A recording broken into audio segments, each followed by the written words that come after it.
नमस्कार, आप देख रहे हैं इंडिया हेडलाइन 24 न्यूज और आपके साथ मैं हूं ममता सिंह। चलिए नजर डालते हैं दिन भर की खास बड़ी खबरों पर। रीवा के विधानसभा चुनाव 2023 जीत के लिए कांग्रेस ने कमर कसना शुरू किया है। चुनाव अभियान समिति व चुनाव समिति का गठन किया गया। दोनों समितियों से संबंधित क्षेत्र के वरिष्ठ नेताओं को सम्मिलित किया गया है। मालवा के महाकौशल चंबल के साथ ही विंध्य क्षेत्र को विशेष फोकस किया गया। संबंधित नेताओं को अपने क्षेत्र में कांग्रेस को जिताने की जिम्मेदारी सौंपी गई है। पिछली बार के चुनाव में विंध्य कांग्रेस की स्थिति सबसे कमजोर रही। हालांकि इसके पूर्व के चुनाव में विंध्य में कांग्रेस सबसे अधिक सीटों से जीत दर्ज करती है। गत चुनाव की बात करें तो विंध्य की 30 सीटों में से कांग्रेस को केवल 4 सीटें मिली हैं। भाजपा ने 24 सीटों पर कब्जा किया है। हमारे अध्यक्ष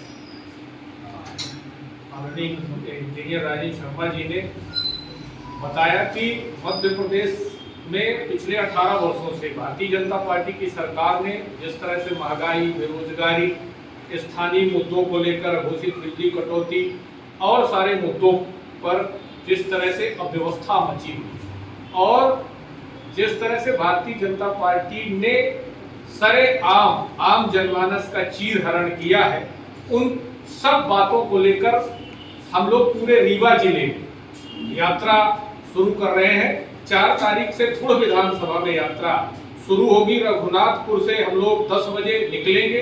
वो यात्रा रघुनाथपुर से होकर खैरा, देवरा, मगुरिहाई, अमिर्ती, बांसी, पड़ोखर, हरदी, उड़की कला होके फिर पहुंचेगी आपके पड़ोखर में रेड स्टोन विश्राम गृह में रात्रि विश्राम।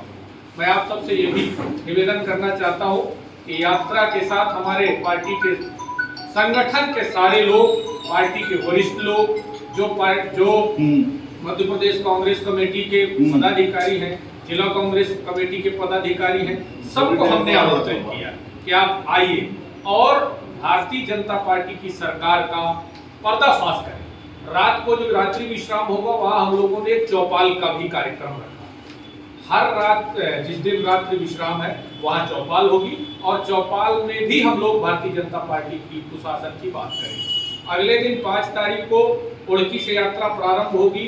रौरा, डिहिया, अमिल्की, नट्टा होकर गोविंदगढ़ पहुंचेगी और गोविंदगढ़ में फिर रात्रि विश्राम होगा। इसके बाद अगले दिन बांसा, मड़वा, किटहा और टीकर बड़ी पोलिंग है, वहाँ ज्यादा बड़ा गांव है। फिर वहां से एक स्टेप की यात्रा का समापन होगा। अगले 10 तारीख फिर ये यात्रा देवतालाब विधानसभा से प्रारंभ होगी। अष्टभुजी माता का दर्शन करने के बाद यात्रा की शुभारंभ नई गढ़ी जनपद से देवतालाब विधानसभा में होगा, जो अमेठी से जिलाहड़ी, कोरीगमा, भरीगमा और फूलकरण से फिर तेंदुआ में रात्रि विश्राम और चौपाल। इसी तरह 11 तारीख को खटकरी से यात्रा प्रारंभ होगी। करही, पहरखा, जोराऊ, बेजुला, सेनुआ और जोड़मनिया, टेढ़िया, पड़ान में रात्रि विश्राम और चौपाल। और दूसरे चरण की यात्रा का अंतिम दिन जो 12 तारीख को वो हिनौती, अलहवा, बहेरा, फुलहा, उमरिया, गिरवारी, जोधपुर और इटहा कला। फिर वहां से द्वितीय चरण की यात्रा का समापन होगा।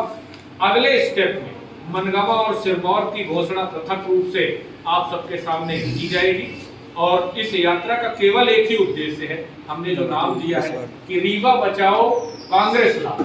कांग्रेस लाओ केवल इसलिए कि आम जनमानस अब इन 18 से 20 सालों में सच्चाई को जान गया है।